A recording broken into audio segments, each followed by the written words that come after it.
meeting is being recorded.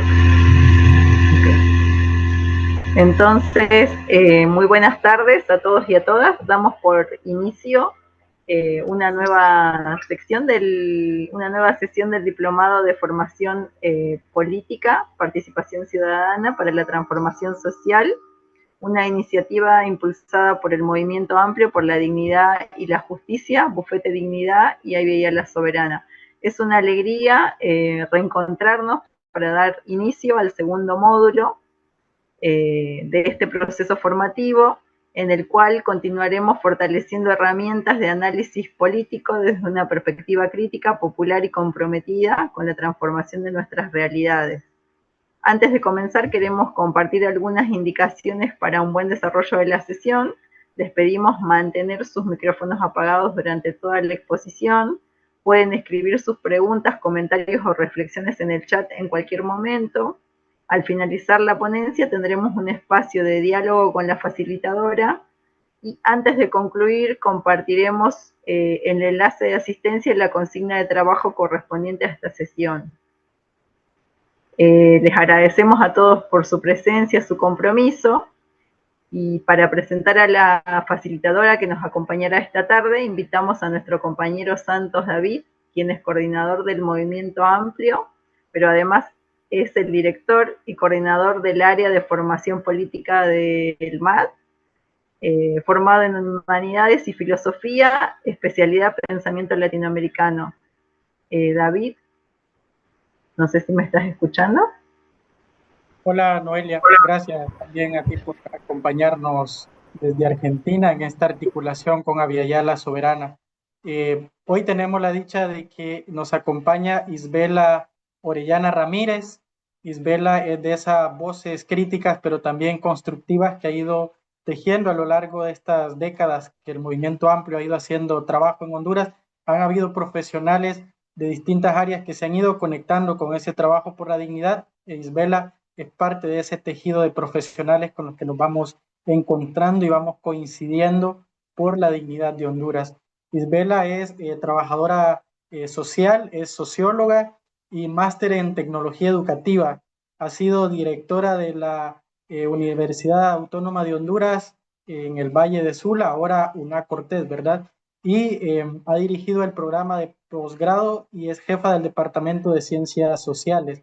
Además de de este perfil académico, Isbela ha sido acompañante de múltiples procesos de investigación, sobre todo procesos relacionados a la búsqueda de una ciencia educativa y sobre todo ciencias sociales conectadas con procesos comunitarios, populares y decoloniales. Así que Isbela, siempre es una dicha tenerla en este diplomado y hoy quienes le van a escuchar seguramente van a poder interactuar con sus ideas y ir fortaleciendo esa conciencia comprometida con la realidad de nuestro país, de nuestra sociedad, más allá de las fronteras de Honduras. Así que junto a los que hoy también les damos la bienvenida a este inicio del segundo módulo, también le damos la bienvenida a usted y de una vez le cedemos la participación y que pueda por acá saludarnos. Muchas gracias, David. Gracias por esa presentación y además por ese cariño compartido que tenemos con el Movimiento Amplio por la Dignidad y la Justicia y por todos los procesos populares que históricamente se han podido desarrollar en Honduras. Me pidieron que conversara con ustedes y voy a tratar de hacer una exposición, no me voy a extender mucho para ver si al final podemos dialogar sobre algunos aspectos que puedan contribuir a mejorar precisamente todo lo que significa la participación de los diferentes sectores populares en Honduras. Así que en principio me preguntan si teóricamente cómo es el Estado en teoría. En teoría, el Estado es ese ente regulador, es ese ente facilitador, es ese ente armonioso, y lo pongo entre comillas, que va a permitir que todos los integrantes de una sociedad podamos vivir en condiciones teóricamente de igualdad y de equidad. Sin embargo, nosotros sabemos que el Estado como tal, en primer lugar, hay que revisar el tema de la prehistoria, y en la prehistoria nosotros encontramos que el Estado no existió.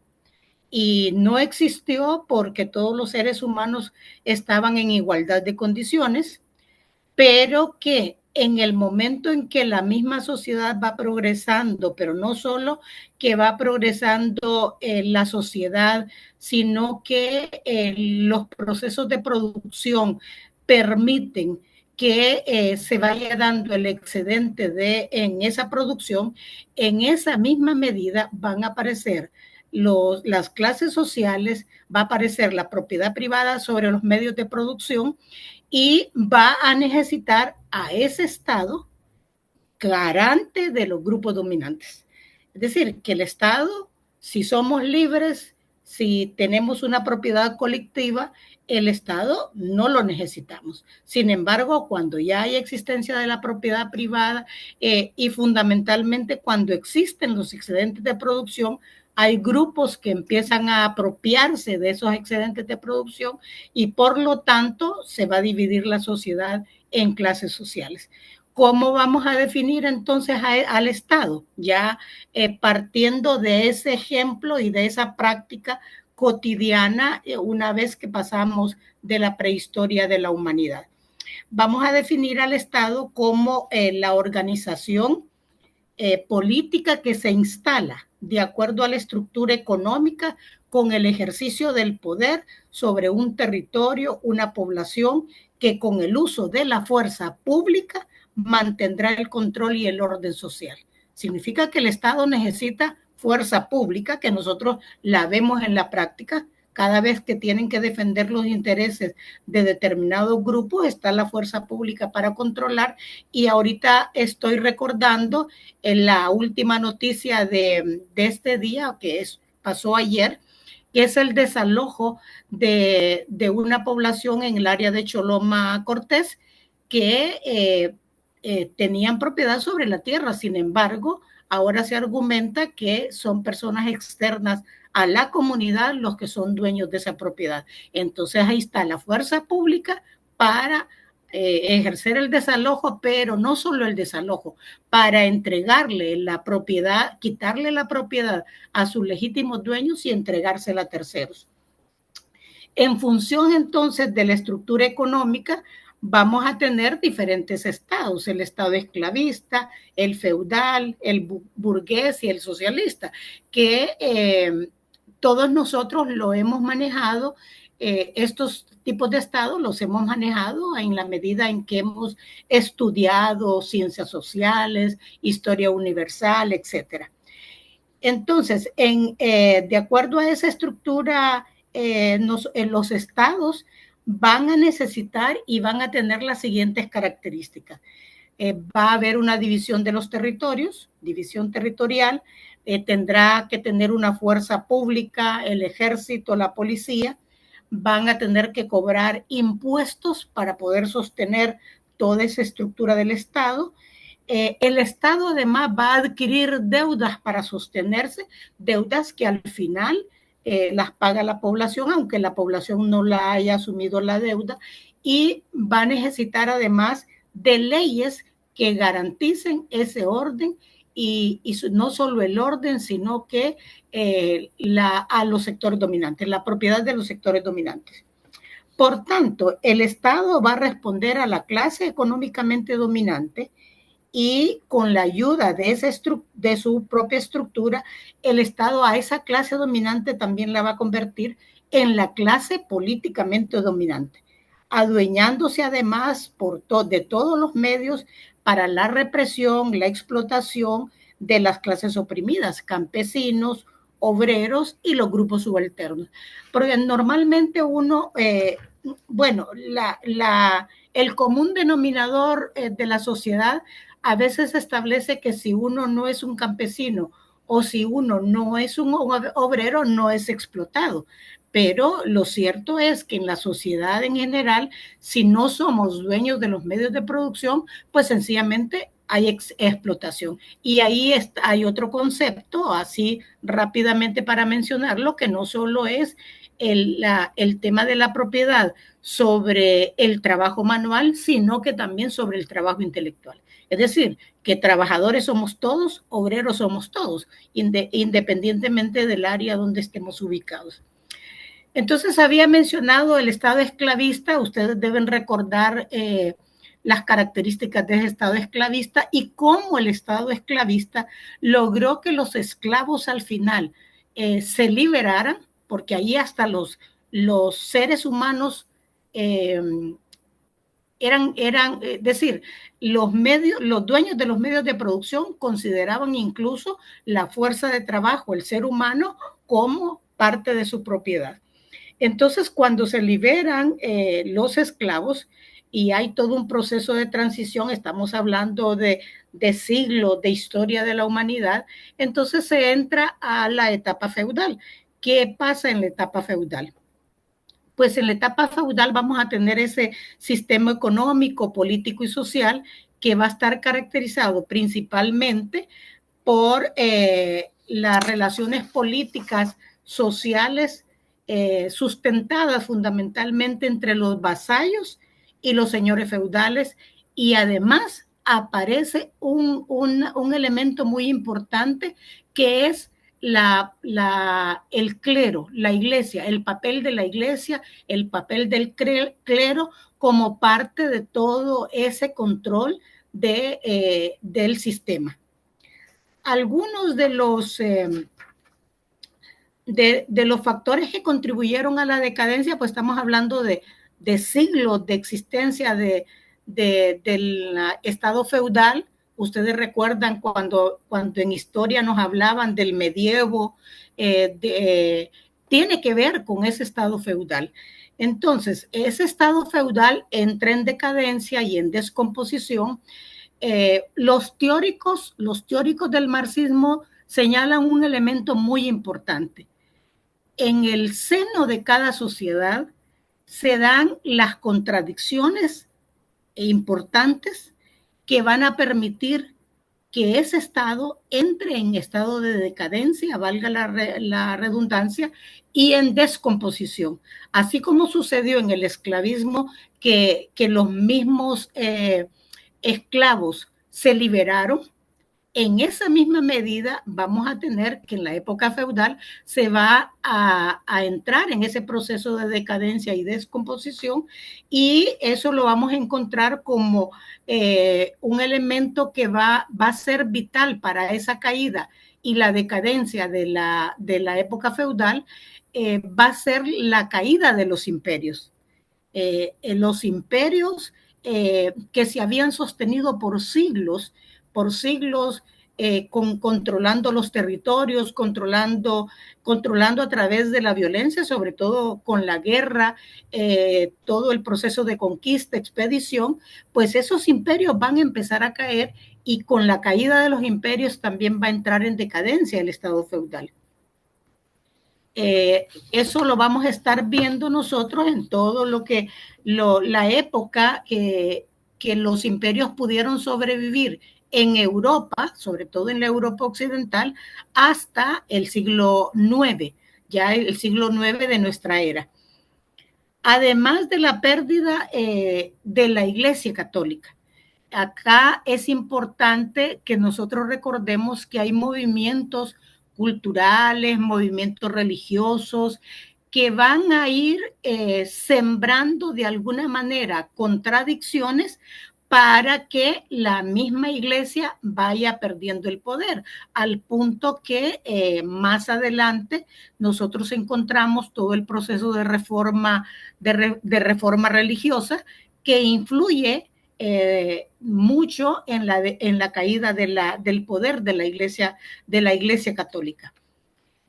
Luego, los otros aspectos que también son vitales en esta decadencia es el desarrollo de la ciencia. Y en esta época, en la época feudal, el desarrollo de la ciencia, las ciencias más importantes son las ciencias naturales. Aquí vamos a encontrar el desarrollo de la química, de todos las ciencias que van a contradecir el poder de la iglesia. Es decir, recuerden que el poder divino nos plantea que determinados elementos se pueden mover siempre y cuando Dios así lo quiera. Pues acá tenemos a un Galileo Galilei, para poner un ejemplo, que dijo, bueno, independientemente de lo que me vaya a pasar, lo que la iglesia dice no es lo correcto, ¿verdad? Porque hay avances científicos que es con mucha disposición para poderlos confrontar con la fe religiosa y poder demostrar los nuevos descubrimientos científicos. También es importante el desarrollo de la técnica, las artes, la cultura. Acá vamos a tener todo lo que fue el movimiento humanista y renacentista en ese tiempo. Vamos a encontrar además las expediciones y las conquistas de los territorios, como las cruzadas, las guerras, las pestes, los grandes inventos. No olvidemos la imprenta, por ejemplo, que es uno de los inventos más importantes de esa época, y el surgimiento de las ciudades y el comercio. Miren cuántos elementos o cuántos factores contribuyeron a la decadencia del Estado feudal. Aproximadamente después del siglo XV, ya ese Estado feudal permite que los señores feudales vayan perdiendo totalmente el poder, hasta que en los siglos XVII al XVIII vamos a encontrar la instalación de la monarquía absoluta. Esa instalación de la monarquía absoluta, que le va a dar paso al Estado absolutista, lo vamos a encontrar nosotros que es parte de surgimiento de las ciudades, el surgimiento del comercio, para darle paso a la nueva clase social que va emergiendo, que es la burguesía. Bueno, entonces acá empieza un proceso que se le llama como la época de la modernidad. En esa época de la modernidad, que es un proceso de evolución histórica, que va a tener las características de los nuevos rasgos de los nuevos estados. El primero va a ser el estado absolutista, luego el estado liberal, el estado autoritario, el estado de bienestar y el estado de la era de la globalización, neoliberalismo. Va también a aparecer un estado en red, que es el que tenemos ya en la actualidad, y estos tipos de estado constituyen las diferentes fases del desarrollo del capitalismo. En esta parte nosotros vamos a encontrar la mayor agudización de los conflictos sociales y las mayores y más fuertes contradicciones entre los sectores dominantes y los sectores dominados. Me dice David si voy muy rápido o vamos bien. Consulta. Por mí vamos bien, pero preguntémosle por acá a alguno de los compañeros que está. César García, ¿vamos bien? Vamos a hacer el ejercicio de preguntar por acá. Sí, es preferible para que no sentir que soy así como que la famosa educación bancaria, donde los demás no tienen que opinar, ¿verdad? Sí, vamos a pedirle por acá a algún compañero de los que están tomando nota, que nos confirme si siente que vamos bien. Judith ¿nos siente que vamos bien? ¿Nos está escuchando? ¿Está siguiendo la ponencia? Bueno, vamos a preguntar a otra. Karen Gómez. Sí, se escucha bastante bien. Creo que vamos bien, Nada más vamos que bien, el vamos internet bien. está un poquito lejos. Bueno, gracias, entonces continuemos. Gracias. Entonces decía que esta era moderna o de la modernidad va a ser una era de agudización de conflictos y de contradicciones que al final van a poner en mayor fricción, si podemos utilizar la palabra fricción, en algunos momentos puede ser hasta violenta, ¿verdad? Entre los sectores dominantes y los dominados. Ahora, ¿cómo encontramos ya ese estado absolutista? Pasamos del estado feudal, se desintegró y nos dio paso a ese estado absolutista. Ese estado absolutista que va a funcionar entre los siglos XVI al XVIII, va a funcionar con toda la destrucción de todas las formas medievales de organización, es decir, que lo que era el poder feudal, el poder del señor feudal, va a cambiar totalmente para asumir como organización política la monarquía absoluta, que va a transformar ese nuevo tipo de gobierno que va a predominar en Europa. Ese estado absolutista, yo acá no he mencionado algunos elementos que después pueden quedar como lecturas que los grupos pudieran estar, o los participantes, perdón, pudieran realizar círculos de estudio como para poder profundizar en algunos aspectos que por el tiempo nosotros no lo podemos abordar. Por ejemplo, en todo lo que es la prehistoria de la humanidad, este texto de Federico Engels sobre el origen de la familia, la propiedad privada y el Estado, es un buen texto para reflexionar toda la vida de la antigüedad, por ejemplo. Y en esta parte del Estado absolutista convendría recordar un poco o tener acceso, mejor dicho, al trabajo de John Locke, para decir algo, y también que puede servir para poder ir viendo cómo incluso el pensamiento filosófico de la época va modificando todo el entorno de lo que es el funcionamiento del Estado. Entonces, este surgimiento de los estados absolutistas va a obedecer además más a factores militares y económicos que a motivos políticos. Es decir, lo que interesa más es controles de territorio de manera militar, pero además que es el gran desarrollo del comercio, por lo tanto hay que controlar de manera económica también a los diferentes estados. Va a surgir esa nueva burguesía que va a establecer un nuevo orden y va a establecer además como nuevo orden otros medios materiales de coerción y de administración con un poder central. Es decir, si antes teníamos a todos los señores feudales administrando el Estado, acá en el Estado absolutista va a haber un control central para todo lo que signifique la administración del Estado. Se van a eliminar además los tipos de derecho que funcionaban o las concepciones legales que funcionaban en la época feudal para definir un conjunto de normas que van a estar bajo los principios del derecho romano.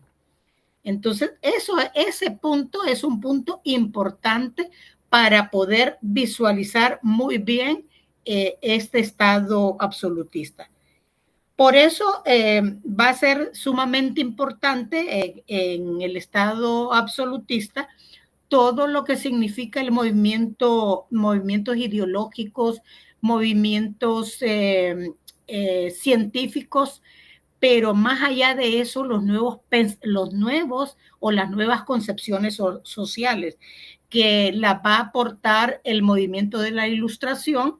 Y ahí hay que recordar a Rousseau, por ejemplo, Juan Jacobo Rousseau, hay que recordar a Montesquieu, a Charles Montesquieu, por ejemplo, para tenerlos en la memoria nuestra También la reacción romántico-conservadora, que es una reacción que rechaza todo lo nuevo que está apareciendo en este estado absolutista y que quieren como volver a poner en el tapete las formas como se organizaba la época feudal. También son importantes la revolución industrial, la Revolución Francesa, que todos ellos van a contribuir a esa nueva concepción de Estado-Nación. Si ustedes recuerdan acá las obras de Maquiavelo, por ejemplo, que uno normalmente solo dice el fin justifica los medios, pero la obra de Maquiavelo se enmarca precisamente en esa definición de lo que es el Estado-Nación, porque hasta antes de esta época no existen los estados y no existen los países. No hay un territorio que marque geográficamente de dónde a dónde está geográficamente un país o un estado. El otro elemento importante de la época va a ser la Comuna de París, que va a terminar de fortalecer el control de la burguesía en esta época.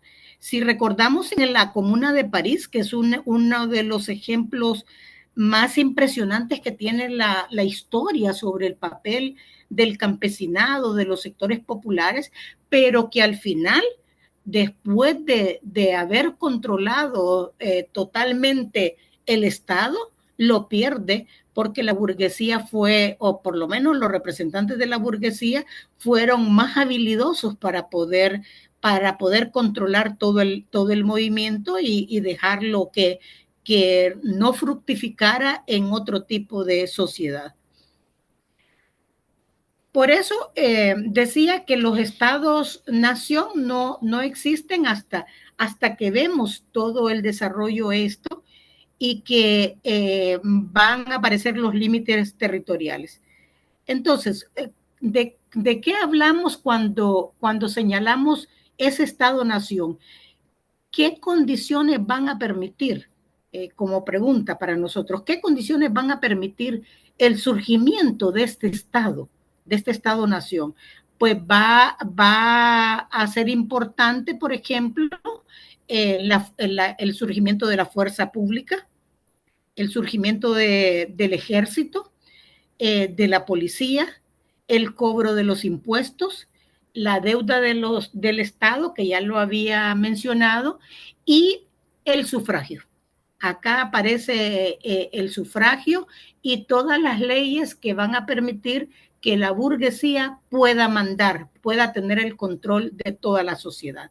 El sufragio acá hay que verlo como el momento que el sufragio aparece, donde solo los hombres pueden ser partícipes de las consultas a través del sufragio. Siglos adelante, más de medio siglo adelante, es que las mujeres, por lo menos en Europa, empiezan a conquistar el sufragio, y no digamos en Honduras, que es precisamente en la segunda mitad del siglo XX. En todo esto vamos a ir encontrando que se van a ir agudizándose las contradicciones de este sistema capitalista que comienza, porque recién ha comenzado con el Estado absolutista y todas las formas que va adquiriendo la sociedad europea occidental, va a ser escenario de guerras, pero además también va a ser escenario de revoluciones en diferentes países. Aquí se va a dar todo un proceso de transición de cada uno de los estados, lo que va a significar que hay un nuevo progreso en la división social del trabajo, transformando la sociedad en nuevas etapas de civilización. Cuando yo mencioné el Estado en la prehistoria, señalé el tema de los medios de producción, pero no no especifiqué con claridad el tema de la división social del trabajo, porque la división social del trabajo es la que transforma, va haciendo que la sociedad se vaya especializando y por lo tanto esa división social del trabajo es la que va a permitir también nuevas etapas de civilización. La civilización ha sido posible porque se han dado diferentes acontecimientos que modifican las nuevas relaciones sociales de producción y le dan un nuevo giro a la sociedad. Cada vez que la división social del trabajo va perfeccionándose, va especializándose, las relaciones sociales de producción pueden ser relaciones todavía más contradictorias porque puede existir mayor control de los medios de producción. Eso significa que hay mayor explotación. Es por ello importante que mencionemos que estos acontecimientos van a permitir al nuevo tipo de Estado hasta llegar al Estado que nosotros tenemos en la actualidad. El tipo de Estado, por tanto, va a estar determinado por el tipo y grado de desarrollo del desarrollo que una sociedad ha logrado en determinado momento. Ahora, también el Estado absolutista, con todo el proceso de revoluciones, también entra en decadencia, en descomposición, para darle paso a otro tipo de Estado, que es el Estado liberal. Ese Estado liberal que es la herencia de la Revolución Francesa e industrial, va a iniciar un nuevo proceso histórico en esta modernidad, en la modernidad, y va a ser más compatible con el desarrollo del sistema capitalista. Va a generar nuevas relaciones políticas, económicas y legales, como el constitucionalismo, la división de los poderes del Estado,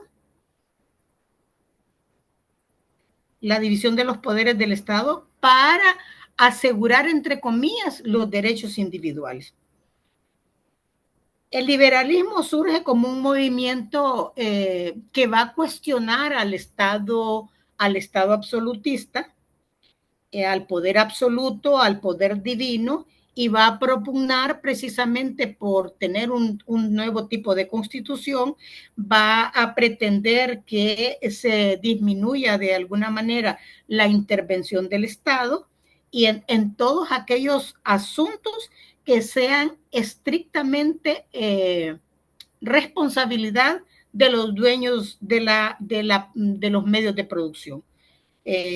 Tanto de la producción como de la distribución de los bienes, todo lo que es la economía del mercado, sobre todo un mercado competitivo, va a suponer además la formulación de nuevas leyes para que los individuos puedan desarrollarse libremente. No olvidemos que precisamente la consigna de la Revolución Francesa está en el marco de las libertades individuales. Entonces, por eso este Estado liberal es el heredero de la Revolución Francesa y de la Revolución Industrial.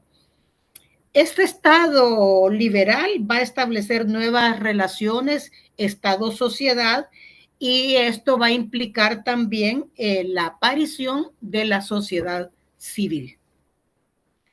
Esa sociedad civil que nosotros escuchamos a diario, toda una manipulación, ¿verdad? Cuando unos se denominan sociedad civil y excluyen a otros sectores. Después de este Estado liberal, también en el marco de lo que se suponía que eran las libertades, que era que el Estado interviniera menos en todos los procesos de la economía, de la sociedad, de la política, etcétera, entra en decadencia también para darle paso a ese estado de bienestar, un estado de bienestar que nosotros podemos verlo en el caso de América Latina, después de los gobiernos militares. Decir que algunos gobiernos militares, como el caso de Honduras, que inician ese estado de bienestar, pero en el resto de América Latina las fuerzas militares no fueron tan capaces de poder desarrollar un estado de bienestar como nosotros lo conocemos. Ese estado de bienestar que está en el siglo XIX, ¿verdad? Que se instala en el siglo XIX, y por estar ya en el siglo XIX, vamos a encontrar que hay otro tipo de conflictos que tienen que encarar los estados, otro tipo de conflictos sociales, van a tener que enfrentar mayores contradicciones, y acá vamos en este marco, vamos a encontrar que ese estado de bienestar el estado liberal sufrió por todo lo que se dio, por ejemplo, con las guerras mundiales, y acá esa es una de las repercusiones, el tema de todos los efectos de la guerra. Por tanto, este estado de bienestar va a surgir como una alternativa después de la crisis de los años de 1930, que es toda la Gran Depresión económica, y que el estado de bienestar es el que se supone va a resolver los grandes conflictos que dejó en la sociedad. Este aparato estatal, el aparato estatal liberal, entonces va a sufrir grandes transformaciones, especialmente en el tema de las políticas económicas, porque se requieren de nuevas políticas económicas después de tener una economía de guerra. Entonces, después de la economía de guerra, entonces hay que reformular las nuevas políticas económicas. Aquí podemos recordar incluso que después de las guerras, en todo este proceso va a aparecer, por ejemplo, las Naciones Unidas, el Fondo Monetario Internacional, que son las instituciones que surgen precisamente, y todas las instituciones alrededor de las Naciones Unidas después de la guerra. El estado de bienestar, entonces, va a significar la creación de una economía con control de mercado, y que la ganancia individual va a tener que incluir esa ganancia individual de los sectores que son los dueños de los medios de producción, van a tener que compartir esas ganancias con la colectividad.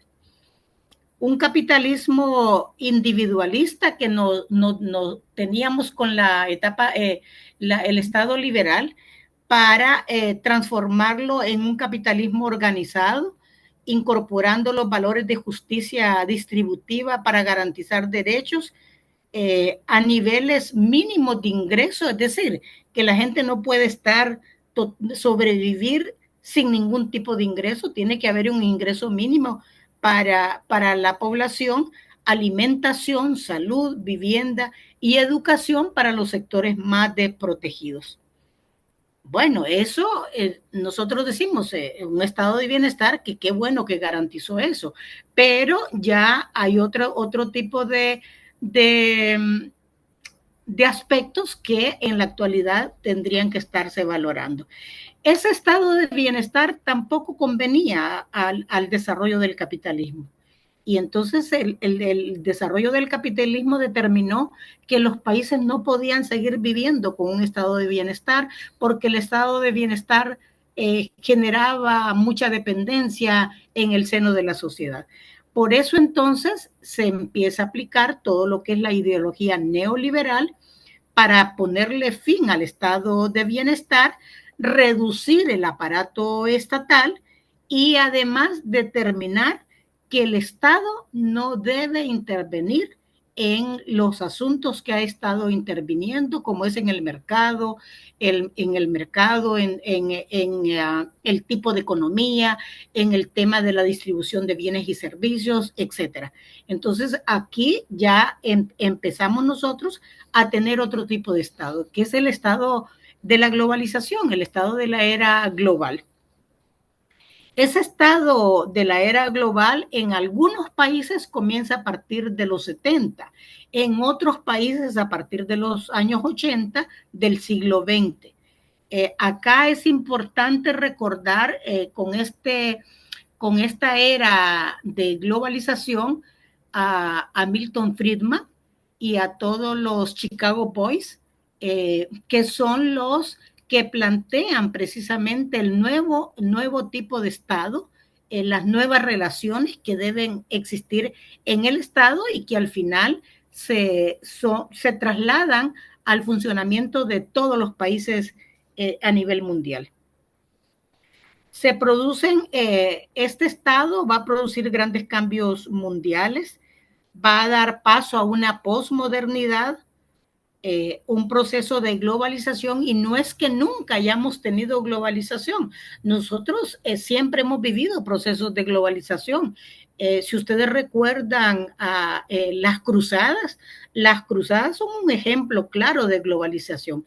El problema ahora es que esta globalización es neoliberal, ¿verdad? No es una pura globalización. Tenemos entonces una sociedad de la información, que va a provocar mayor individualismo, y además van a aparecer nuevas problemáticas, nuevos conflictos sociales, como los conflictos de género, las crisis ecológicas, sobre todo por toda la sobreexplotación industrial, que impacta terriblemente hasta con la sobrevivencia de los seres humanos.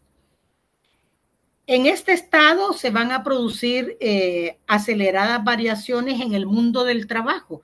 Es decir, vamos a comenzar en una era donde hasta las mismas profesiones dejan de tener sentido, dejan de tener utilidad por el nuevo tipo de sociedad. Se le va a dar más importancia a los sectores de servicios, va a haber una pérdida de la industrialización. Por eso aparece todo lo que nosotros vemos como maquilador, que se maquila hasta el pensamiento, pero ya no hay procesos industriales como nosotros los habíamos visualizado. Y van a impactar, por lo tanto, y van a transformar el sistema de clases sociales. ¿De qué manera lo van a impactar? Bueno, va a haber clases sociales que van a extinguirse. Va a haber sectores que, si muchos se decían, por ejemplo, antes de la era global, que formaban parte de las clases medias, pues esas clases medias con la era global fueron descompuestas hasta quedar siendo proletarizadas prácticamente. La era globalizadora va a modificar las reglas de integración económica con la multinacionalización de la producción y la integración de los mercados financieros en los grandes bloques. Se va a debilitar el funcionamiento total de los estados, se va a aplicar de manera radical las políticas neoliberales, políticas de privatización, aumentando los niveles de desempleo y también la precarización del trabajo. Este Estado va a dejar de intervenir en el desarrollo económico y social. Por lo tanto, el Estado se enfrenta ante nuevos conceptos, o por lo menos expulsa nuevos conceptos, para decirlo así, como o nuevos movimientos o nuevos conflictos que van a ser generados por la misma producción que hace el Estado, del terrorismo y del fundamentalismo, sobre todo los fundamentalismos religiosos. De igual manera, va a haber nuevos conflictos, nuevos enemigos que van a estar basados precisamente en ese fundamentalismo religioso e ideológico. Esta nueva era de globalización transforma el poder de los estados, y a finales del siglo XX va a modificar las nuevas relaciones económicas, políticas y sociales de los países al funcionar como un Estado en red. El Estado en red entonces va a funcionar con la intervención de instituciones supranacionales, se va a desconfigurar y va a redefinirse el Estado-nación, provocando nuevas crisis en la concepción del Estado. Y no solo en la concepción, en el Estado mismo. Es una etapa de descomposición de las clases políticas nacionales, la penetración del Estado y del sistema político por redes de criminalidad organizada, la existencia de una política mediática con la difusión de desinformación o información negativa sobre las personas, las organizaciones políticas, sobre todo, o sea, aparece la política de los escándalos para poder destruir la credibilidad del adversario o de los liderazgos. Algo les debe sonar, ¿verdad? ¿Qué ha estado pasando en los últimos días? Estamos en la plena época total donde estas redes realmente están tratando de tener el mayor control sobre América Latina. A lo anterior debe agregarse las guerras geopolíticas, guerras cognitivas, la alta volatilidad sociopolítica que van a provocar los movimientos esos movimientos en un imperio que se niega a morir, porque los Estados Unidos como imperio, nosotros sabemos que está en la cúspide de sus contradicciones y que está moribundo, pero que sigue coleteando y sigue golpeándonos a los diferentes sectores. Acá hice un resumen total de todo lo que es la teoría vista históricamente antes de entrar al estado de Honduras, porque me gustaría que, no sé cómo andamos de tiempo. Estamos pasadas del tiempo, eso le iba a decir. Si pudiese redondear la última parte o cómo le parece hacer. Voy a redondear. Todo esto que he mencionado hasta ahorita va a tener sus propias expresiones en América Latina y sus propias expresiones en Honduras a partir de los procesos de las firmas de las actas de independencia, que no significan independencia, para mencionar algo, pero que además también vamos a tener en la vida de los estados nuestros los procesos de modernización del Estado, los procesos de menos intervención del Estado, más intervención del Estado, pero sobre todo querer desarrollar los estados con mucha intervención extranjera, sobre todo con lo que significa la economía multinacional, supranacional, que al final impacta sobre la vida nuestra. Quiero cerrar señalando, me dan unos minutitos para poder cerrar una parte, porque todas las implicaciones señaladas teóricamente las vamos a encontrar ya que nosotros en el siglo XXI vamos a tener en Honduras principalmente y también como repercusión en los demás países, que este siglo XXI que puede ser ha sido de grandes transformaciones para determinados países, sobre todo porque se supone la llegada de un progresismo en algunos países, pero que en el caso de los hondureños, esas transformaciones económicos y sociales no han sido profundas. Me asumo que a nivel de toda América Latina, porque si no, no estuviéramos teniendo tanto impacto de las guerras cognitivas. Este nuevo rumbo del Estado, por ejemplo, nosotros lo vamos a vivir con procesos que pueden ser antes y después, antes del golpe de Estado del año 2009 y después del golpe de Estado 2009, y podemos sacarle las características al antes del golpe de Estado del 28 de junio de 2009 a después del golpe de Estado de esa fecha. Luego, todos los acontecimientos que surgen a partir de ese golpe de Estado, en los procesos de organización que se surge, pero no solo eso, que el ejercicio del sufragio en el caso nuestro ha servido únicamente para afianzar las relaciones de poder y de dominio de los grandes sectores dominantes, y que va a darse mayor explotación.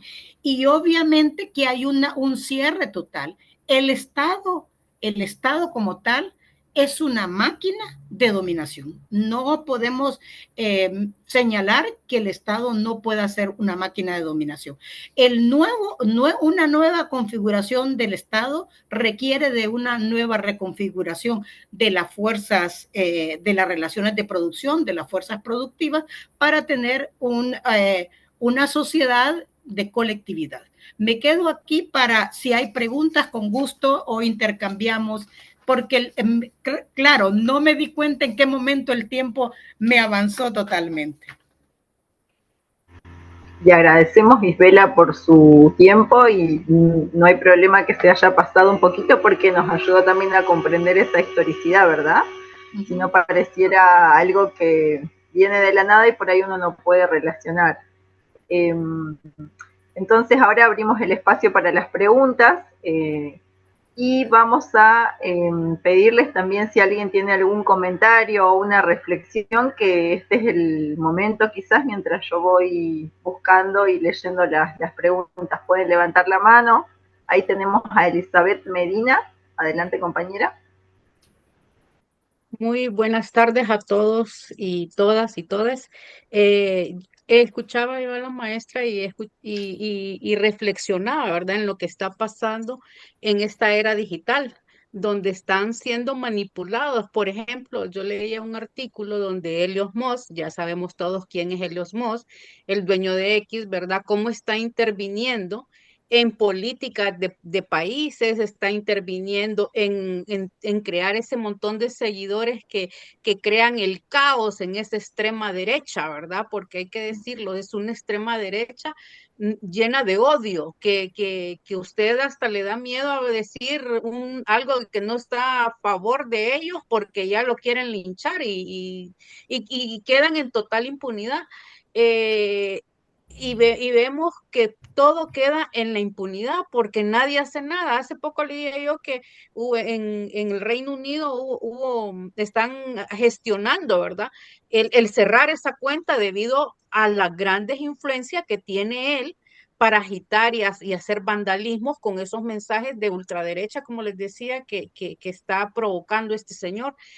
Y vemos, me puse a pensar yo, si en países como Reino Unido, que se supone, ¿verdad?, que es otra mentalidad, otro tipo de personas, se imaginan cómo no puede influir en nuestros países, que todo lo queremos replicar, que todo lo malo, yo digo que todo lo malo lo imitamos, que nunca imitamos lo bueno. Entonces, si aquella población que se supone que es más estudiada, más avanzada, y nosotros, si lo ponemos a nuestro país, y sin ofender yo a todas y todos los hondureños, pero somos, hay que decirlo, somos imitadores, y ¿qué no puede pasar? Lo vemos a diario, uno lo vive a diario, que si usted dice un pensamiento le dicen ñángara, porque han creado esa situación de odio en toda la población. Entonces, ¿cómo hacer para enfrentar eso que se nos viene en esta era digital? Eso quería aportar y eso quería consultarle, maestro.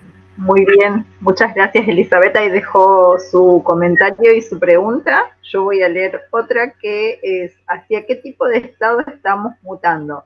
¿Hay futuro para el Estado? ¿La tecnocracia es ya un modelo supranacional que va a sustituir los Estados? A ver si otro compañero o compañera quisiera comentar, puede levantar la mano o abrir su micrófono. Si no, la dejamos a Isabela que pueda contestar estas dos inquietudes. ¿Qué se refiere a las guerras cognitivas que mencionó ella?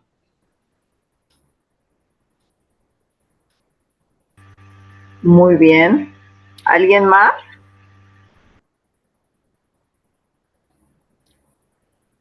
Puede comenzar contestando, Isabela, y ahí vemos si alguien más consulta. Sí, bien.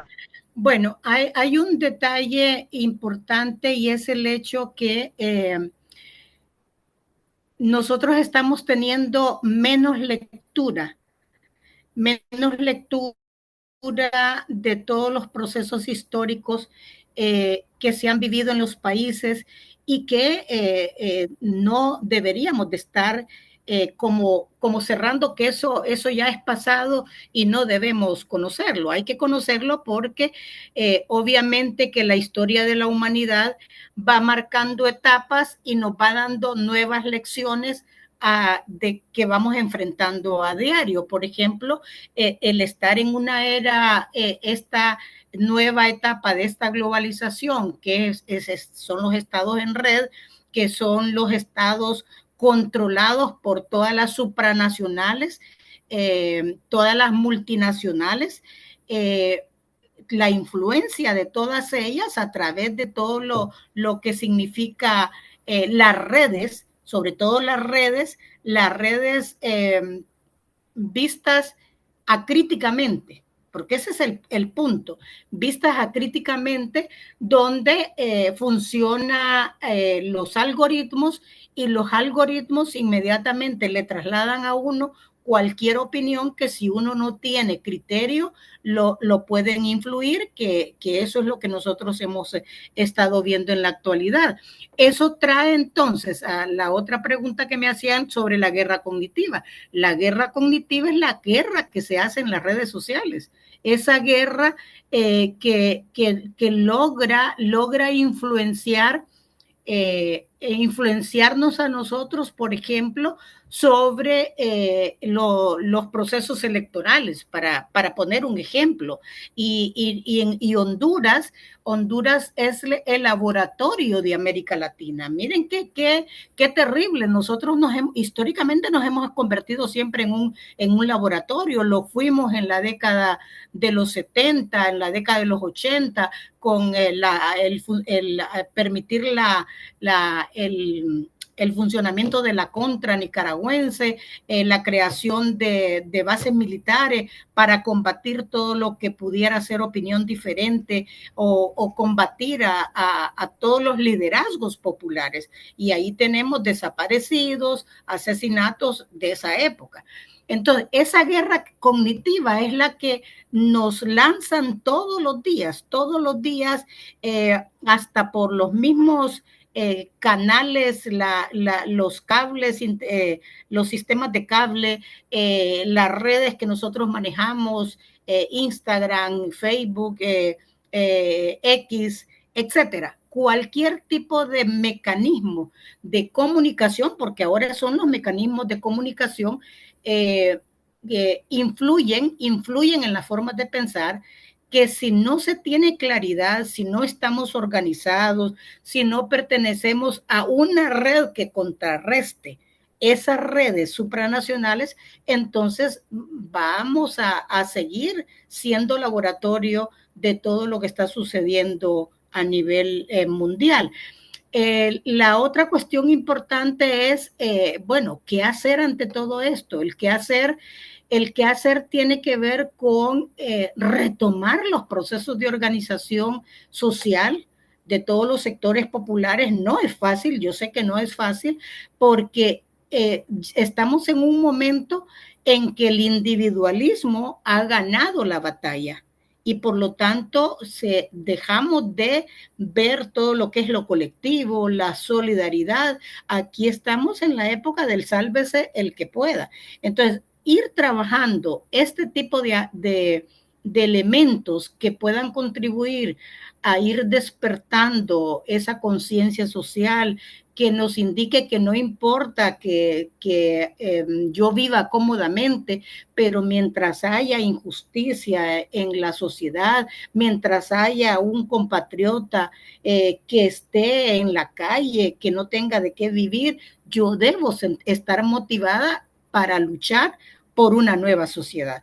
Entonces, nosotros, yo sé que muchas veces puede ocurrir el desánimo, sobre todo cuando uno mira todo lo que se ha hecho, digamos, en Honduras. Miren, hay un elemento importante acá. Fíjense que en el caso de Honduras, ni siquiera el 50% de la población se estima que fue a votar. ¿Qué significa eso? Pero no solo eso, de ese 50%, ni siquiera se logró contabilizar y revisar el 40% de los votos. Nunca se terminó de contar, no se terminaron de contar los votos. En Colombia se terminó de contar, pero el fraude es escandaloso. Y la guerra cognitiva que utilizaron en Colombia va a ser la misma guerra cognitiva que se va a utilizar en Brasil. No me queda duda a mí. Y lo que le pasó a Venezuela no fue una guerra cognitiva, sino que fue una invasión total. Es más, así como entre paréntesis, estos dos terremotos de ayer son terremotos que se observa que fueron provocados precisamente por toda esa intervención extranjera. La forma como se está extrayendo el crudo, el petróleo, ha significado mayor fragilidad en el territorio venezolano. Mire, eso no nos lo van a decir, pero a todo eso, si nosotros tuviéramos petróleo, quizás estaríamos viviendo eso, pero no, nosotros estamos en el centro de Centroamérica y además formamos parte de un triángulo del norte. Entonces tiene que haber determinados controles, el imperio tiene que buscar mecanismos para controlarlo y la guerra cognitiva, esa es la razón de la guerra cognitiva. Muy bien. Una pregunta que hace Yasmina, ¿cómo hacer la lucha a través de las redes sociales para contrarrestar la guerra cognitiva? Y Cintia pregunta algo que algo has respondido, pero quizás querés agregar algo. Nosotros, ¿a qué tipo de Estado le apostamos y qué hacer para lograr el Estado que soñamos? Bueno, sobre ese Estado que soñamos, ahí hay un punto que teóricamente uno lo puede explicar y a veces no es tan fácil llevarlo a la práctica, pero que tenemos que hacer ese ejercicio de poderlo tener en la práctica. Si la población solo vende su fuerza de trabajo y no se da ni cuenta si le pagan lo que vale la fuerza de trabajo, pero no interviene directamente en los procesos productivos, difícilmente vamos a poder construir un otro tipo de Estado. Necesitamos generar nuevo tipo de relaciones de producción que estén basadas en la propiedad colectiva de todos los medios de producción.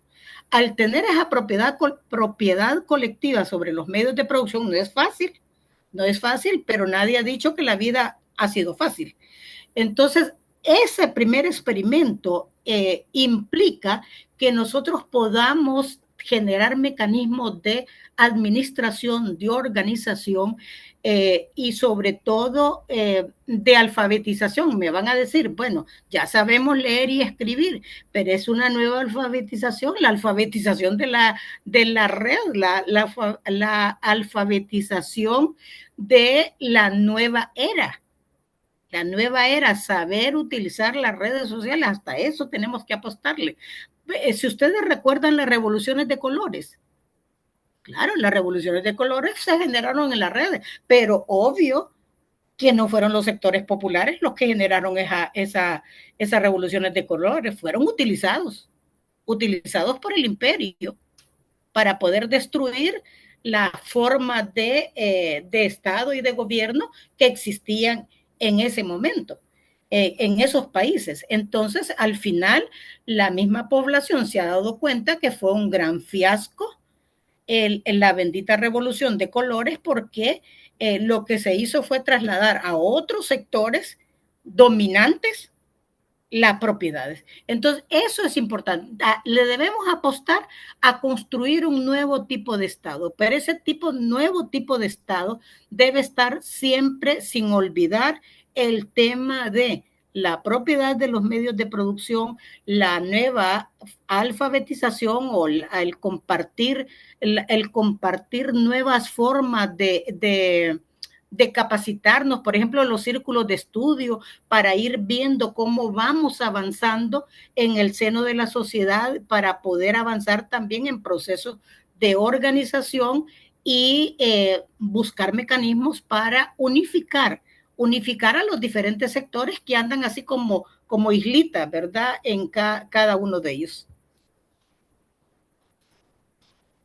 Muchas gracias, Isabela. Algo quizás agregar cuando vos decías de esta cuestión de que somos una sociedad individualista, quizás también es el pensar, o muchas veces, ¿no? No pensamos que eso que le pasa al otro no nos va a afectar, pero finalmente de una u otra manera, por ejemplo, acá en Argentina pasa que hay muchas personas en situación de calle, entonces obviamente que los jóvenes o niños o adolescentes que van creciendo en situación de calle van a ser lamentablemente más proclives a generar algún tipo de delincuencia.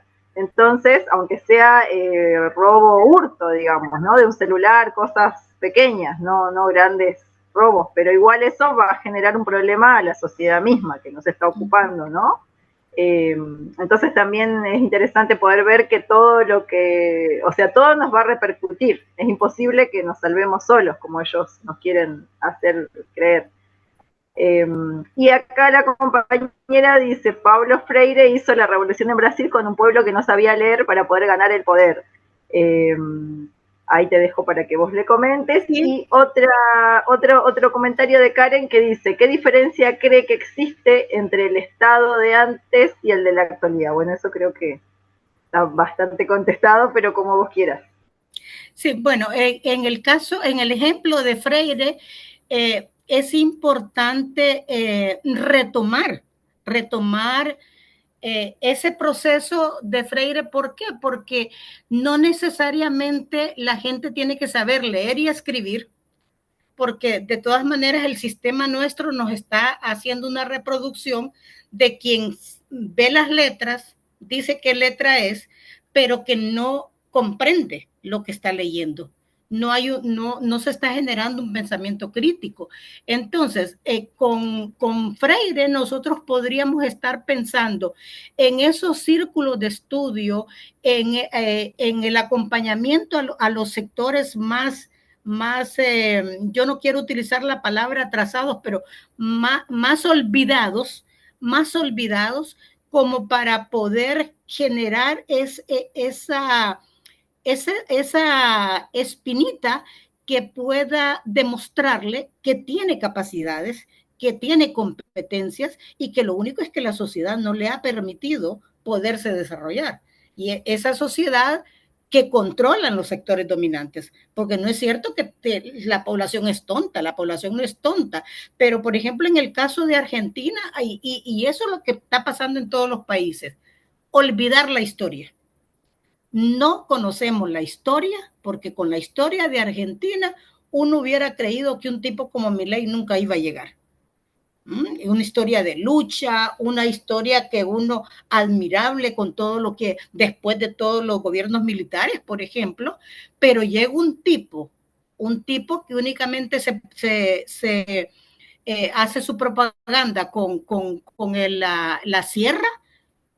Ajá, y la gente vota por él. Igual el dundo este que tenemos acá, perdón, ¿verdad? El dundo este de acá en Honduras, que lo único que gritaba era la racha va activada. ¿Cómo es posible que la gente va a votar?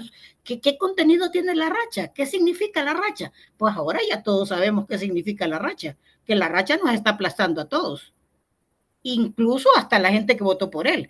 Pero más allá de eso, sí hay que retomar el trabajo de Freire. Yo insisto que hay lecturas que algunos la pueden leer a través de novelas, pero que hay trabajos que son clásicos y que en la medida en que uno lee, por ejemplo, la base de Locke y de Hobbes con todo el tema del Estado absolutista y liberal, a uno le va dando, son clásicos que nadie los ha sobrepasado. Igual que nadie ha avanzado más de todo lo que avanzó Marx y Lenin. ¿Por qué me voy a poner a inventar yo tesis que ya los otros ya las plantearon? Entonces, la lectura es importante. Es decir, podernos, digamos, hay un libro muy librito muy bueno de Lenin, que es una gran iniciativa, que es pequeño. En esa gran iniciativa le dice a uno, pero la importancia del proceso de organización y cómo hacer el proceso de organización. Incluso si nosotros estamos en disposición de hacer lo que él decía, que hemos perdido ahorita, estamos perdiendo ahorita. Damos un paso para atrás o 2 pasos para atrás, pero tenemos capacidad para dar uno para adelante. Es decir, esa es la posibilidad, ¿verdad? Porque si nos quedamos siguiendo en la forma individualista que estamos, la sociedad no va a cambiar, va a seguir retrocediendo la sociedad. Muy bien. Acá leo otros comentarios. Empiezo por acá. Me hizo eco la memoria de su comentario del individualismo al libro del filósofo Vico, español, Era de Idiotas, donde marca ese tema. Saludos y un abrazo. Excelente exposición y qué bonito ver a alguien de trabajo social por acá. Un saludo, colega.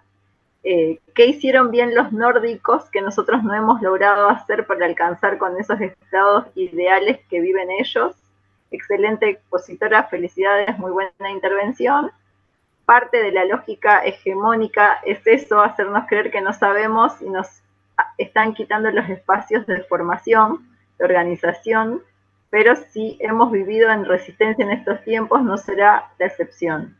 Joseph Goebbels ya lo dijo, a mayor cantidad sea la masa, más simple debe ser el mensaje. Quizás la izquierda se ha complicado con lenguajes revolucionarios intelectuales, cuando la gente solo quiere vivir mejor, no pelear contra los gringos. Pensé, otro comentario, ¿no? Pensé que solo en Honduras pasaba la ignorancia y observé que también en Colombia está ese fenómeno de ignorancia que eligen el presidente. La pedagogía del oprimido es un excelente libro, ni oprimido ni opresor, sino un hombre en constante liberación. Y finalmente, Joel Rosales nos dice, nos falta leer La dialéctica del amo y el esclavo, y dejo la palabra para Walter García, que estaba levantando la mano. Adelante, Walter. Buenas tardes, compañeros. Solo quería intervenir para hacer un pequeño comentario después de escuchar esa excelente participación de la licenciada Isbela Orellana. Y esto nos lleva a concluir y reflexionar como ciudadanos hondureños. Históricamente, el Estado ha sido utilizado como un mecanismo de dominación cuando sus instituciones favorecen a las élites económicas y políticas, reproduciendo desigualdades, concentrando la riqueza y limitando la participación de las mayorías. En ese contexto, las políticas públicas pueden responder más a intereses privados que al bien común, debilitando la democracia y afectando el acceso a los derechos fundamentales, que es lo que estamos viendo hoy en día, cómo estos gobiernos que hemos tenido nos han llevado a eso y suelen bajar la cabeza e implementar políticas públicas que van en detrimento de las mayorías para hacer más ricos los grandes empresarios. Y haciendo la pregunta, ¿verdad? Si el Estado es una máquina de dominación o una herramienta de transformación. En Honduras está claramente la respuesta. Depende de quién ejerce el poder.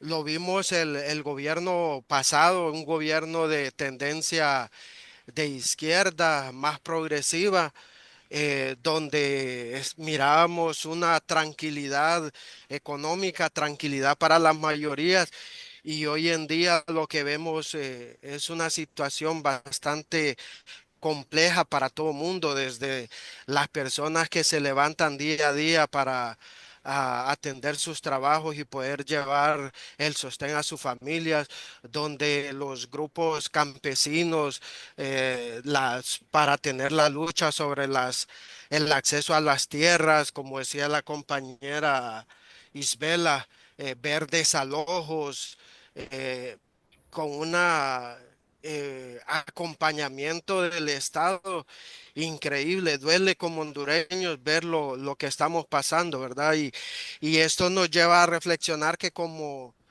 sociedad debemos de tratar de implicar y involucrarnos para tratar de democratizar las instituciones, de fortalecer nuestra participación en las comunidades y para lograr orientar políticas públicas hacia el bien común. Pensamos que solo mediante una ciudadanía crítica, organizada y perspectiva es posible construir un Estado más democrático, inclusivo y comprometido con la justicia social. Y esto nos lleva bastante cómo el sistema ha venido en detrimento de todo ese racionamiento que hablaba la compañera Isbela. Nos han quitado esa oportunidad de construir racionalidad, de quitarnos el hambre hacia la lectura. Por eso vemos que las guerras cognitivas que hemos estado teniendo y que vamos a seguir teniendo, y cada día que pasa van a ser más fuertes esas guerras cognitivas, porque estamos teniendo una sociedad más ignorante, una sociedad que no le gusta leer, que con una estupidez como esa campaña de que se activó la racha, podamos nosotros llegar a guiarnos y a escoger eh, equivocadamente nuestros liderazgos y nuestros presidentes que hemos tenido, ¿no? Entonces, esa ha sido mi reflexión. Invito a cada hondureño, a cada participante de este diplomado a que nos instruyamos, a que nos eduquemos para nosotros ser foco de cambio y orientar a esa educación y a esas generaciones que vienen atrás de nosotros a que no tropiecen y no caigan en los errores que nosotros como sociedad hemos caído a lo largo de estos años. Muchas gracias por el espacio. Muchas gracias, Walter. Hay perdón que le interrumpa, le hago un comentario y la dejo que usted haga el redondeo casi final, Isbela. Hay una cuestión que usted comentaba y también comentaba acá la compañera respecto de las elecciones en Colombia.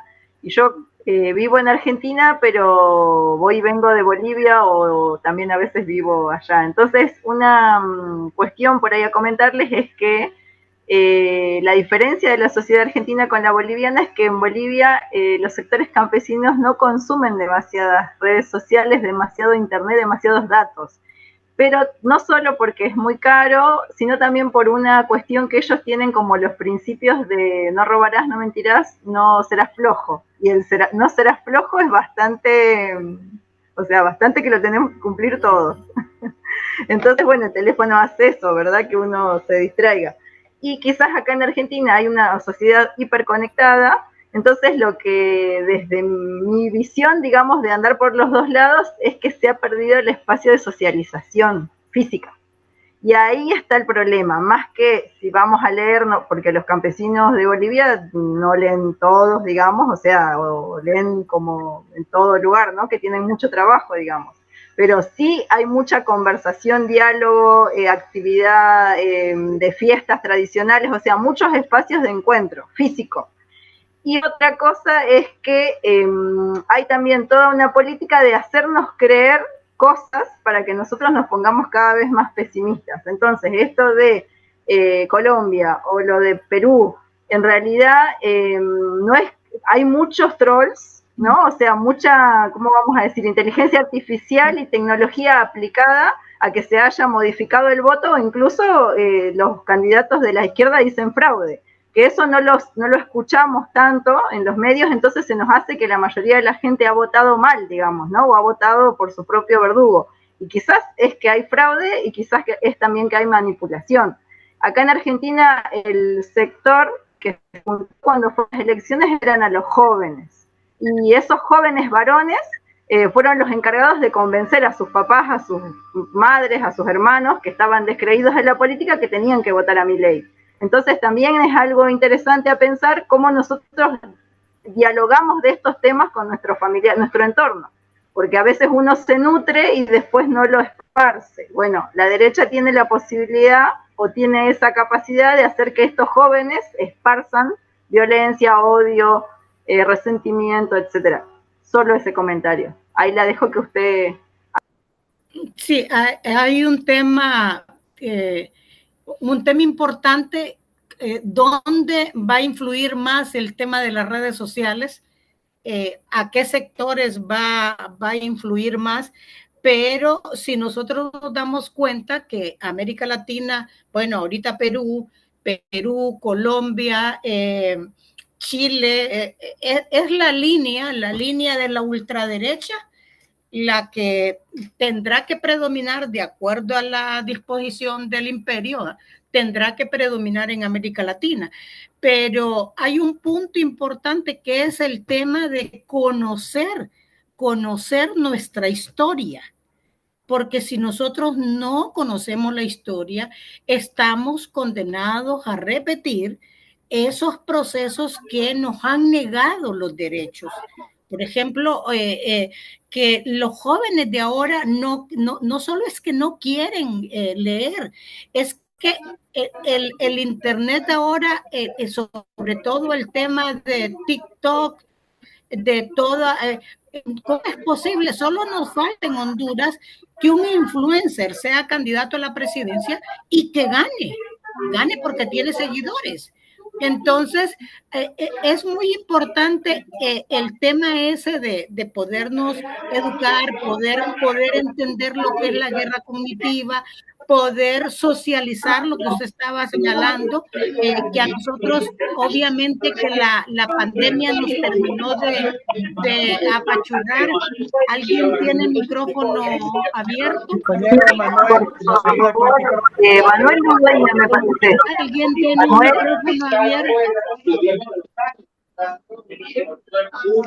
Hola. Es que como alguien tiene el micrófono abierto, no logro. Es el compañero Manuel Ludueña. Si alguien lo puede silenciar, ahí está. Ok, entonces decía que es importante en este diplomado, por ejemplo, y todas las discusiones nuestras deben también tener alrededor todo lo que es el conocimiento de nuestra historia. ¿Qué ha pasado con la historia? ¿Qué ha pasado? ¿Qué pasó con todo el proceso de conquista? ¿Qué perdimos? Como para poder tener claridad de para dónde vamos, para dónde andamos. Luego, el tema de buscar mecanismos de solidaridad, mecanismos de lograr integrar, aunque sea ir con de a poquito, pero ir integrando, ir incorporando nuevas personas que nos permitan, por ejemplo, diálogos, conversaciones, aunque por muy informales que sean, eso puede ir ganando el espacio a todo lo que se nos viene, porque se nos viene una avalancha terrible que si Brasil cae en las próximas elecciones, me da una tristeza tan grande que no quiero pensar qué va a pasar con Cuba. Así, me duele tanto, de veras. Y los animo, valga la redundancia, a no desanimarse. A no deprimirnos con todo lo que está sucediendo, sino que busquemos esas fortalezas para poder compartir nuestros conocimientos, nuestras motivaciones, incorporarnos a los procesos de organización de los diferentes sectores, porque no podemos seguir viviendo aislados. Para mí, ese sería el mayor cierre que puedo hacer. Tenemos que buscar la manera de cómo convencernos entre nosotros mismos de que esta sociedad tenemos que ganarle a la clase dominante. El Estado no nos va a transformar a nosotros, no, porque el Estado responde a los intereses de la clase dominante. Los dominados tenemos que llegar a controlar el Estado. Es la única alternativa. Si llegamos a controlar el Estado, entonces vamos a poder platicar de otras cosas y vamos a poder definir el tipo de economía, el tipo de sociedad que nosotros querramos construir. El compañero Ariel Murillo quiere hacer una pregunta, si puede ser. Ariel se encuentra... Sí, estoy aquí en línea. Yo había preguntado el tema de qué hicieron los gobiernos nórdicos, Noruega, Suecia, Finlandia, para lograr ese éxito que nosotros todavía no alcanzamos. O sea, siempre las conversaciones en los círculos de discusión política en Latinoamérica suelen ser gringos contra Latinoamérica, el imperialismo, el chavismo y todo lo que ya entendemos, que prácticamente ya lo sabemos de memoria, los que nos hemos formado en este tema del pensamiento político. Pero siempre me llama la atención qué hicieron esos gobiernos de esta región nórdica para lograr esos estados que nosotros solo soñamos. Esa era mi interrogante. Gracias, Ariel. Bueno, hay un detalle que de repente no manejamos tan abiertamente. Hay que preguntarle a los países nórdicos cuánta expoliación le hicieron a los países africanos, por ejemplo, toda la riqueza que lograron extraer de los diferentes países. Obvio que sobre esa riqueza, porque ellos no tienen mayor riqueza, si nos damos cuenta, sí supieron utilizar esa riqueza para montar un estado de bienestar y un estado que en apariencia tiene mayores niveles de participación, aunque en la práctica no lo hay. Lo que sí tienen es que como el estado de bienestar garantiza la educación pública, la salud pública, y eso ya es una parte muy importante para poder tener un mejor nivel de vida. Entonces, el acceso, los niveles de acceso en los países estos contribuye a tener de alguna manera, si ustedes lo ven, son los que más parrandean, ¿verdad? Andan, viajan y todo, porque claro, los salarios de ellos se fomentaron sobre ese estado de bienestar que nosotros, el estado de bienestar, no nos desarrolló todas las potencialidades que pudo haber generado una educación pública de calidad y una educación pública que fuera modificando en la medida que el mundo del trabajo va requiriendo otro tipo de profesiones, de tareas, de ejercicios, qué sé yo. Entonces, el estado de bienestar se fortaleció sobre la base de esa expoliación, pero toda esa expoliación ha sido utilizada en beneficio de la sociedad. Por eso todavía tienen reyes, pero han fortalecido el estado de bienestar. Gracias, estimada. Gracias a usted. Y otro punto, miren, son tan avanzados, han logrado ser tan avanzados que hasta tienen parques para el consumo de las drogas. Por ejemplo, no nos ocurre pensar en eso a nosotros. Es decir, que avanzó tanto el nivel educativo y el nivel cultural como para tener en los parques el consumo de droga y que alrededor de los parques permanecen ambulancias por si a alguien se le pasa la mano en la drogadicción. Y no le preguntan, ¿fue porque se drogó? Le vamos a negar la salud pública, por ejemplo. Entonces, ese es el otro punto. Es decir, que ellos lograron sobre esa base un desarrollo educativo, un desarrollo cultural que les ha permitido sostener el estado de bienestar. Muy bien, le damos la palabra por último a Ariel Lagos y de ella pasamos con Santos David para que pueda hacer algunos comentarios y ya el cierre de esta sesión. Ariel Lagos, por favor. Buenas noches, compañeros. Buenas noches, licenciada Isabela. Respecto a lo que le contestaba el compañero anteriormente, creo que eso lo define Marx en El Capital como la acumulación primaria del capital, ¿verdad? Uh-huh. Ahora, mi duda es, si en este modelo económico mundial, quien tiene el oro tiene el poder, y si el oro ya se repartió hace 300, 400 años, ¿qué alternativa nos queda a los países que fuimos la periferia donde se sacó ese oro?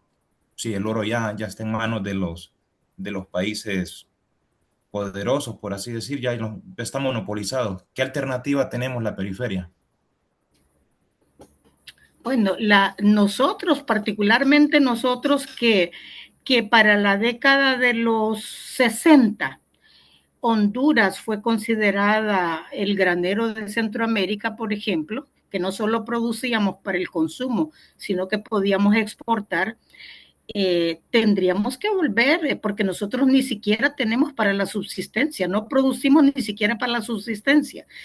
No es posible que un país como el nuestro, que haya dejado de sembrar lo básico para dedicarse a sembrar palma africana, por ejemplo, que deteriora totalmente los suelos, que deteriora el ambiente completamente y que nos dejó comprándole a Estados Unidos maíz, frijoles, arroz, etcétera. Ni siquiera tenemos para nuestro consumo. Entonces, ese es uno de los primeros elementos y luego otros aspectos que, bueno, Costa Rica se supone que en algunos momentos nos ha llevado años luz con el tema del turismo y la venta de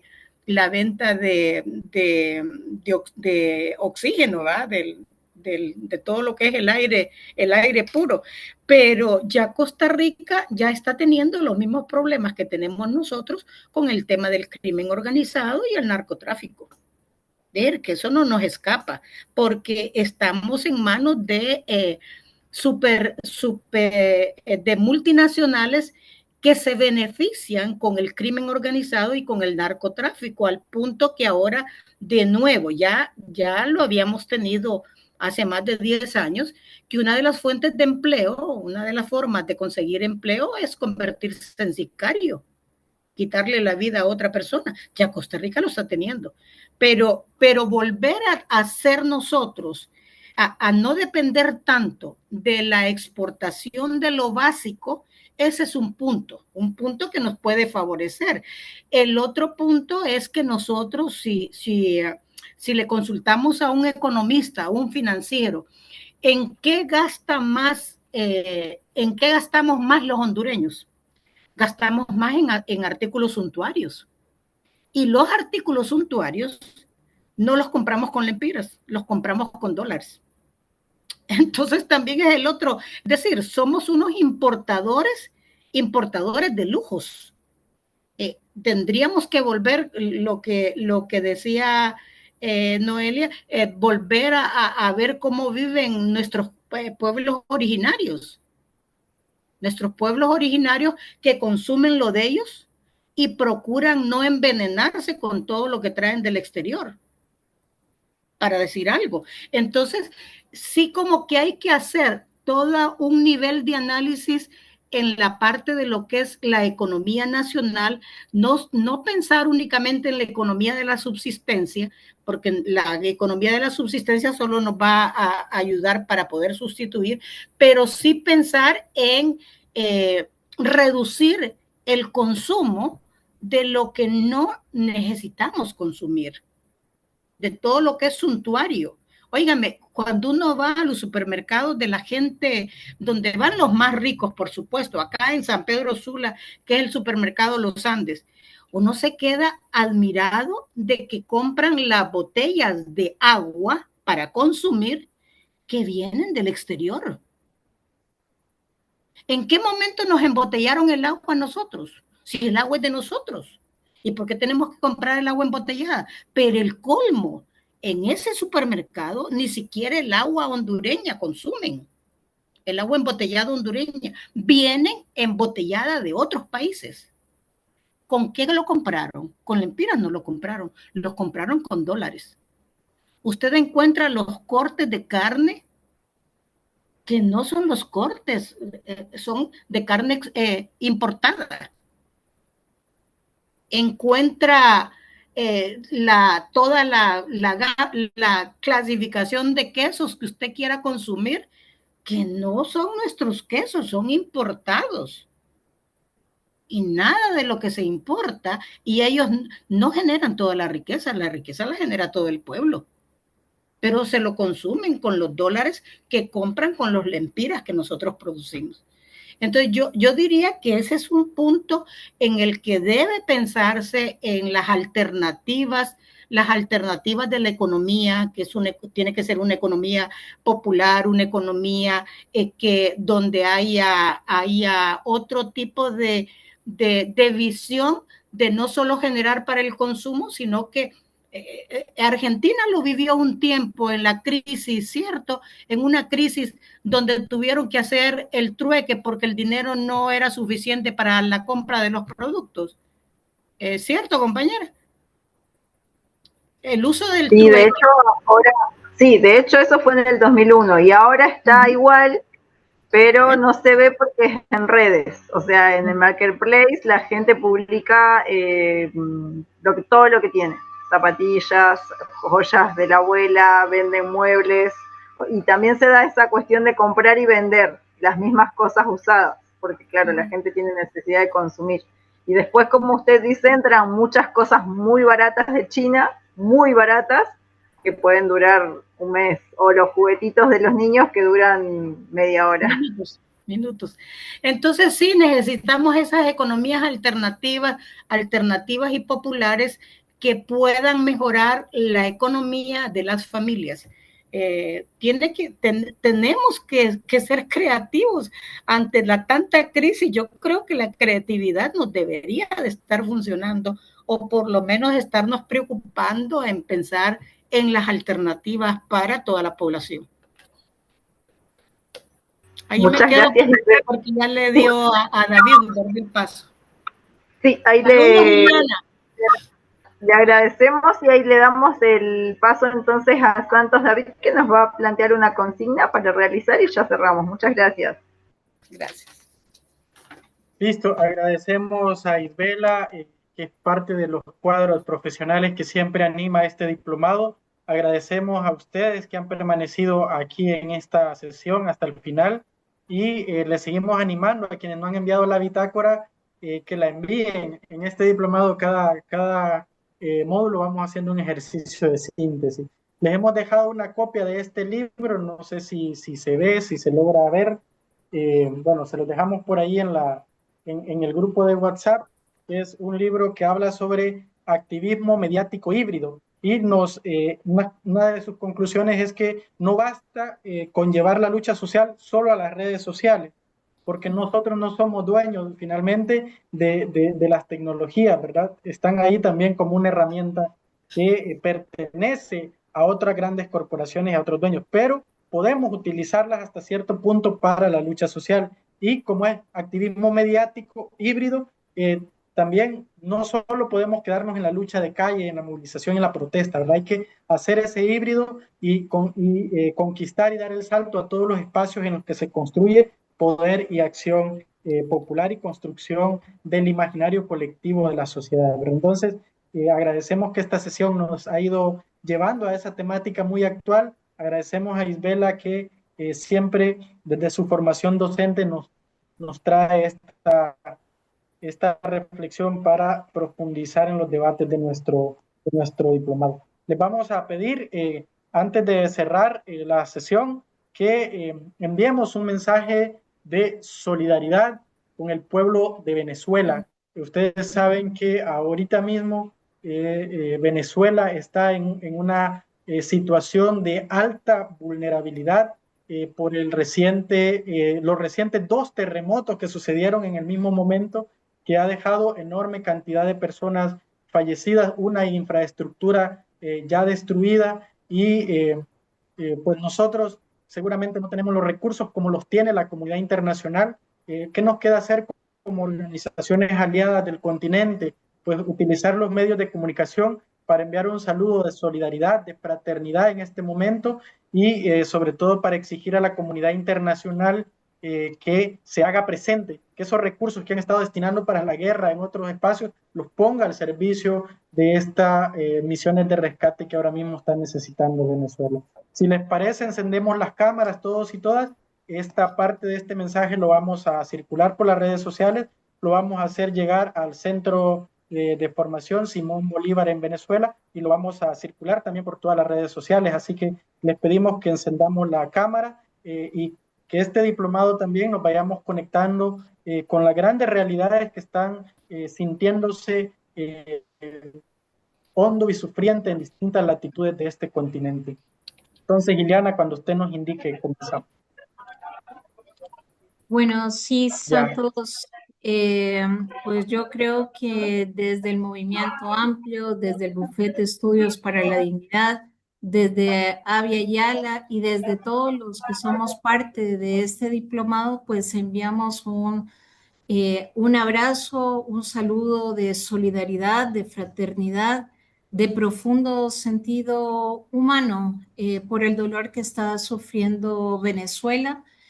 Nosotros reconocemos en Venezuela un país al cual, pues lamentablemente le está temblando la tierra, pero seguramente no le está temblando ni esa capacidad de unión que tienen, ni la fuerza que tiene Venezuela para levantarse, para seguir siendo un país grande como el que es. Entonces yo pues les propongo que hagamos unos 10 segundos de un aplauso sostenido para poder demostrar nuestro cariño y nuestro amor fraterno a los venezolanos y venezolanas. Abran micrófonos y abran su cámara, por favor.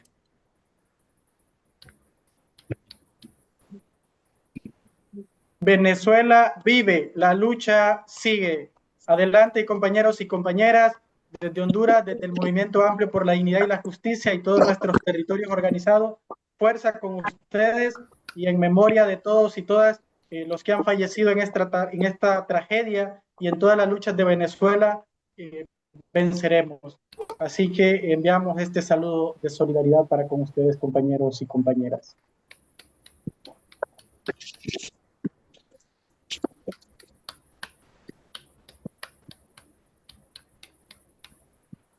Gracias a ustedes, compañeros y compañeras, también del diplomado, por ser parte de esta articulación internacional, de estos momentos fuertes en los que los pueblos de Latinoamérica debemos estar unidos, ya sea por la situación y la crisis climática que provoca todo este tipo de realidades de tensión y de sufrimiento, pero también por todo el acomodo que está sufriendo el continente para favorecer a una élite corporativa mundial que pretende continuar saqueando nuestros territorios y nuestro continente. Esta ha sido la primera sesión de este segundo módulo y les pedimos que permanezcamos todos los viernes conectados y conectadas para seguir construyendo desde la dignidad, desde la justicia y desde la búsqueda de transformación social este proceso sostenido de lucha.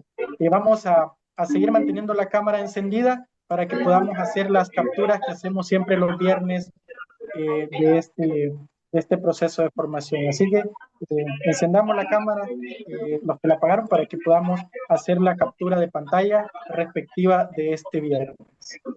Ya están hechas. ¿Nos avisa, Ilana? ¿Ya está? Ah, ok. Ya están hechas. Perfecto. Entonces, sin más, no sé, Noelia, si nos despedimos por acá. Tú nos indicas.